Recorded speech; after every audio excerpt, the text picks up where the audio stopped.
السلام عليكم ورحمة الله وبركاته dhammaan ummadda Soomaaliyeed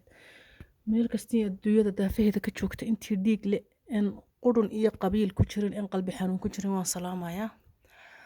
bacda salaan horta isbuuc wallaahi ma seexan qalbigaygu aad buu u gubanayaa dhowr jeer baan waxaan isku dayay dad wariyayaal inaan raadiyo dad macquula laakiin way ii suurtageli weysay dadka qaar waxay ku malaynayaan qof depression hayo oo stress meel la fadhiyo hadal kula soo raadsanaya camal waaye aaminkii baa iska yaraaday waan dareemi karaa dadka waan u cudur daarayaa almuhim anigu waxaan jeclaystay inaan halkan kusoo gudbiyo youtube-kayga yara riwaayadda iyo facebook-kayga fadlan sii shaar gareeya haddii soomaalinima kugu jirto islaamnima kugu jirto asxaabay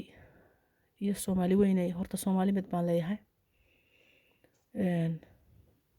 wax kaloo maanta aan ka hadlaynay ma jirto waa qadiyada badda waxa laga wada gubanay intii damiirle intii ku faraxsan ee rabto inay wax wanaagsan samaysana maalinan maanta hayn bay ka shanlaynaysaa waayo soomaalida waxay tiraa libaax niman ogeyn baa lex ka rita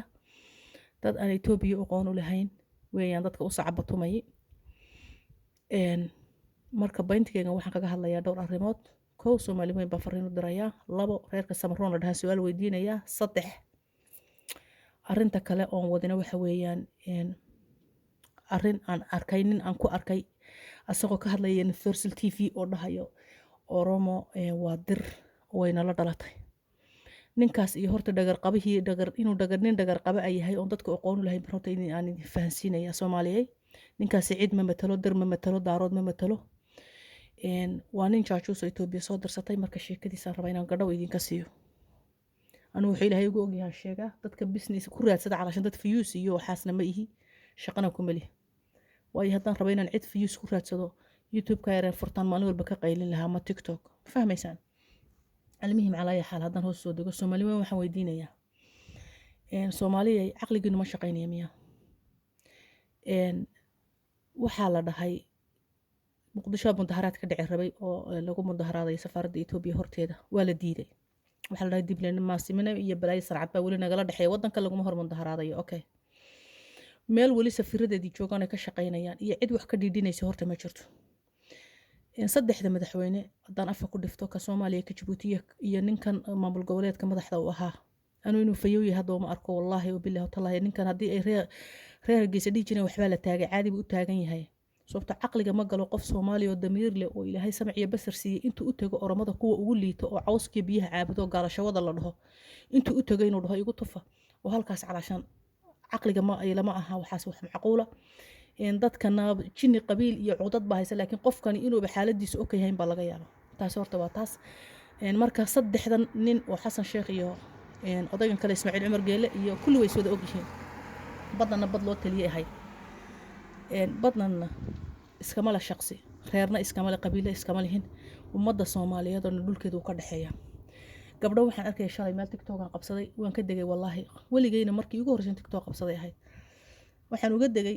gabdhihii intay ka hadlayeen qadiyadeena sanduuqeena ku daafici karnaa bay hal mar waxay isku bedeleen hawiye iyo daarood iyo saaq iyo waxaan loo joogin sheekaduna taas ma wax calashan gabdhaha yarar Oromada iyo kala midii way ku qoslayaan wayna farxadooda way ku wiirsanayaan laakiin iyagu isma oga afkay nool bay u hadlayaan dumarkani ma fahmaysaan marka ii sheegeen badan waa la qaatay saddexda nina way isla og yihiin waana la iibsaday waayo hadduu Ismaaciil Cumar Geele ka naxayo ka dhiidhinayo shalay dadkiisa la xasuuqayo canfar xasuuqaysay oo Soomaaliyeed oo halka lagu leeynayay Soomaali galbeed ayay cidi ka hadli lahayd runta markaan isku sheegno ama ay cidi yac ka dhici lahayd okay taas horta waa taas Oromana hadduu ilaahay caqli idin siiyay waxay samaysteen Google balayn wax la dhaho qaashan qariirad bay samaysteen oo meel cidii garanaysa la faciisa ay keeneen qariirada ay ku qoreen Oromiya okay dadka meeshan marka halka loo socday waa lagu haya Soomaaliya cid intii garanaysa way garanayaan intaan la garanayna way Google gareyn karaan marka loo haya loo socdo reerka Samaroon la dhaho su'aashan weydiinaya waxay tahay deegaankiini intii aad ka deganeedeen Somaliland iyo intii aad ka deganeedeen Itoobiya idinka oo ragan isku sheegaya oo raganimo leh qof walba ilaahay meel buu ku abuuray badda horta Soomaali weyn baa wada leh laakiin intii halkii ka awow dhaxalkiini oo xiniyihiinu yaalay korkiina marka lagu iibsado maanteed wada aamusan tihiin aad isha isku wada haysaan aabihiin iyo qurumihiina waxaan dhahaa ma garanaye qof biliaadana macayna mana raba inaan caytame maxaa idinka khaldana ilmihiin halkada tagaysaan xageed u qaxootiyoobaysaan xageed u daaduumaysaan ilan daaduun baa tihiina waa manu jeedaa mise guryihiina dhexdeeda laynagu berbereynaya anu sheekada ma fahmin horto ii sheegeen meesha loo soo socday waa halkaas meeshana ilaahay caqli buu na siiyey anu luuqadda etoobiyaanka siday tahay baanu aqaanaa ama oromo ha ahaato ama af etoobiyaan ha ahaato wax walbana waan fahansanaa meeshan marka badda la qaato barinkeedana waa lala qaadanaya kirana ma aha etoobiya waxay rabto oo afkeeday ka cadaysay ciddii luuqadda garanaysa iyo ciddaan garanaynbo afkeeday ka cadaysayna dhukan ay iibsadeen oo la siiyey okay marka degaankaas reerkaasi ay degaan hadeer aan sheegay ma rabo inaan ku celceliyo xataa wallahi ciil baa iga haayo magacooda kullu ama ha ahaado qayb Soomaaliya ka degan ama ha ahaado qayb Itoobiya ka degan kullu waa la wada qaatay saasay ku tageen okay ama marka iyagu ormaha ku abtirsan hadhow ama iyaga u taalay saasa lagu qaatay wayna soo taagtaagan yihiin kaaga darane waxa la idin dhahay soo dhaweeya dad oo maxay dabada ruuxa ma nin dalkaagii gurigii hooyada lahayd iyo aabahaagii asalkaagii oo iibsaday dalkaagii iyo dhiigaagii dhaxalkaagii qaatad u niikanaysaa waliba damiirku goorma halkaa tagay adoonsi halkii ugu foosha xumayd bini aadan haddii la adoonsan jiro halkii ugu fool xumayd baad maraysaan okay talabaad ee kale ku darsanaya waxay tahay waxaa jira xadiis aan dhageystay uu nabigu yidhi calayhi salaatu wasalaam waxaan ku riyooday oo la i tusay calaashan si cad la ii tusay ninka burburin doona kabcada inuu yahay nin Itoobiyaana oo luga dhuudhuuban oo gaaban oo bidaar leh maanta marka haddaba Soomaaliya haddii la idinku sheegi jiray 100% waa muslim absolutely waad ka fogtihiin maanta halkii xaramka rabbi iyo beydka alle lagaga duuli lahaana idinka u fududeeyay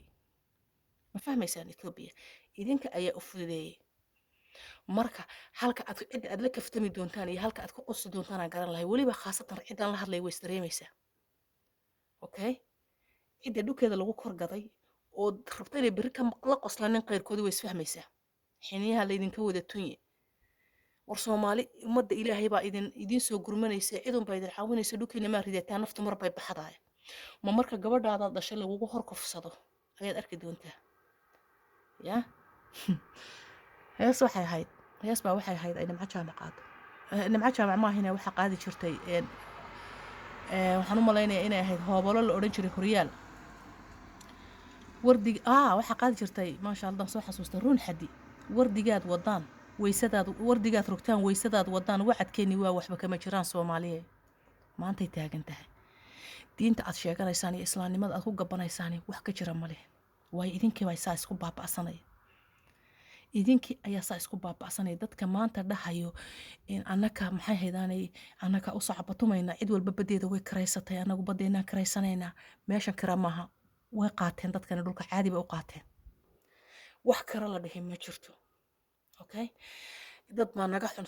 ilaahay subxaanahu wa ta'aala wuxuu idin tusay qofkii dad idin ku xigo Soomaaliga ahaa war Soomaaligu ama ha ku xumaado ama ha ku samaade Soomaali baad isla tihiin laakiin ninkan guraagada iyo casayaasha kood kabaha maxay baalashin jiray oo boole iyo Mikaa'il iyo meel walba joogay ayaa bari hablihiina yar meel walba ku kufsanay waxbana ka qaadi karin hortiina lagu birayn doonaa marka waxa la yidhi ninkii baxay buuraha jinka loo badbaadiyay balaa idin wadatay meesha in kula dambaysa nasiibkeena qabnaa waan arkaynaa ma fahmaysaan taas horta waa taas taaniyan arinta kale ee aan Soomaali rabo inaan u bayaamiyo oon u sheego waxay tahay nin waxa jiro ka hadlayay habeen dhexdaas Universal TV oo dhahayay Soomaali Oromo waa dir inaha wiye gasha ina waa dir arintaas haddaba Soomaali ana idin cadaynaya markhaatiyadeedana waan haysta waan hayaa cidi cadayn u baahan anigu nin cid walba wariye iyo cid kasta iyo sheekh Shariif kasta wala xiriir qof telefonkiisa horta qabanay ma jirto qoraalo badan aan sameeyay laakiin cidi u baahan inay la soo xiriiriyo cidi dambe la soo hadasho insha Allah waan arkaya ninkaas odaygaas horta oday ma aha idinku oday baad u haysataan ninkani mucjiso ku dhacday uquba ku dhacday dhiig dad buu qabaa san u galay oday weyn ma aha wallahi runta markaan idin sheego Cabdullaahi ilka casaala dhaha ninka si fiican aan u garanaya okay waa nin dir ah waa nin fiqi Maxamed ah waa nin xiraale ka soo jeeda waa nin ka abti loo reebtay u yihiin ma jeerteen naagtu qabo tii dhashay kulligood haddaba ninka warkiisaan idin hayaa Soomaaliya haddaad xaqiiqo rabtaan dad baa wax iska sheega meelahaas laakiin anigu waxaan ogahay oo maan ogahay batanaa jirto Cabdullaahi ilka case haddaad u haysataan inuu yahay ugaas direed imaamadii ay idiin soo qaatay koofiyad waa mawla kulmeedkii oo qof biyaadan iska soo dhigay oo idin imaada haddaba run haddaad rabtaan cabdilaahi ilka case waxaan garanayaa anigu laga bilaabo adigu 2002 ilaa 2007 ayaan garanayaa ninkaasi waa nin jaajuusa waa nin Itoobiya u shaqeeya waa nin hubka ka qaadi jiray Itoobiya oo kolba reerkii Soomaali meel walba dhihi jiray adigu qas waxaad qasayso annagana wax walbana weydii Itoobiya hoteelada ugu khatarsan oo Olombikada iyo meel maxaa la stadiumka Addis Ababa iyo meel walba deganaan jiray ma fahmaysaan seen ku ogaaday anigu gadaal baan idinka sheegi doonaa cidii u baahan afaarihiisoo dhan gacantan ku dhigay ninkaas inuu jaajuus yahayna waan ogaa xataa dagaaladu ka qayb qaadanayay oo hubka u diri jiray ayaan ogaa dagaalkii ka dhacay Xeraale ya ayuu ku jiraa ayaa ka mid ah dagaaladaas anigu xataa Xeraale ma aqoon jirin isagaan ka bartay ma fahmaysaan marka Soomaaliyeey haddaad dhiig iyo uus in uun leedihiin damiir isku yeela dalkiinana Itoobiya aniga aabahay bay dishay aabahay ani i dhalay Itoobiyaan baa dilay Itoobiyana waa intaan ku soo leekaaday fahmaysaan calashan maanta ma la iiga sheekayn karo noloshayda inta u badnayd waan dhihi karaa waan joogay waanan garanayaa waxay tahay iyo wax dadka degan ama Oromaha ahaadaan ama Xabashiyadan ama Guraagaha ahaadaan ama Cadariha ahaadaan ama cid kasta maanta waan garanayaa luqad ay leeyihiin ay ku hadlayaan ay hoos maraysaa inay ma jirto marka dad inagu farxad u qaadateen badda lughayaa la bixiyay iyo maxay heedaanay ii sheegeen waxbaan karaysanay wax ka jira ma leh wax la karaystay ma jirto dhulkiina saasa lagu qaatay habar walba Hargeysa joogto iyo habar walba Boorama joogto iyo habar walba oo meel kasta joogto oo dhahayso annagay Soomaali koonfureed naga xun tahay maxay dadkan anagu soo dhaweynay gurigan yar fadhiga yar qurux badan dhigatay bariiska yar isku dhex kariseed maanta cuni maysid markay bari ragani ku soo galaan haddaad caqli leedihiin riwaayadii Jawaan iyo Sooraan dhigeen oo ahayd hantida yada qaado badda yada qaado iimaankana ku darso dib ugu laabta haddaad caqli leedihiin ilaahay ha u naxariisto kiina aqoon-yahanka ana idinkaa dib u cuna ma fahmaysaan oo cadaadiya isaga ilaah Allah u naxariisto tii runta ahayd baa ayuu isagu tagay maanta qabri buu ayuu jiifaa laakiin cuqubaad qabtaane maxay danay Soomaaliya isdaba qabta ma raba inaan fiidiyo intaa ka sii badiyo arrinta ninkaasaan ka hadlay caddayntiisa iyo ciddii u baahan way la soo xiriiri kartaa reerkaas aan afka ku dhiftay oo Samaroon la dhaho degaankoodii la leeyahay waa la iibiyeyna iyo dhulkoodii bad iyo berrinba wax 20 mitir la dhaho badii ma jirto adeer hadda dadka aan waxba ogeyn oon xaaladaha la soconin dadkan intay ka soo gudbeen jigjigi iyo soo dhaafeen bay wajaale agteeda weeyaan waxa xuduudu ay marayaan ay qarrada dhigteen ay dhaheen Oromia ay ku qorteen ay Google Play ka dhigteen ma fahmaysan cidii u baahan way eegi kartaa cidii u baahan waa ana u dari karaa ii sheegan ma fahmaysan marka caqli haddaad leedihiin dhulkiina dhacsada oo damiir leedihiin Itoobiyana shalay markii ay Itoobiya tagtay ay gashay koonfur iyo Muqdisho waxay ahayd kuwii qabrigiisiyaad barre intay tageen ku korkaadshay intii ogi way ogtahay intaan ogeyna way ogtahay calashan cuqdad iyo ciil inta halka ka qabaan qabrigiisiyaad barre kuwii intay kor tageen ku korkaadshay bay ahaayeen yiri aabayaashooda dilay ma fahmaysaan xaalado badan aan oga wallahi billahi tallahi san Itoobiya xaaladaha ka dhacay mucjisooyin ka dhacay inta Soomaali dhibaato loo geystaan ogahay cid malaha u ogi waa yarta ma fahmaysaan marka الله يدين بدباديان إله هدي كله والله شعب بدن ومساكين ولا حسوق أيوه مدافع أيوه حبش النحين حسوق أيوه سيدي فلسطين رجع حطوري ولا أركدونا الله معكم الله يدين الريو السلام عليكم ورحمة الله وبركاته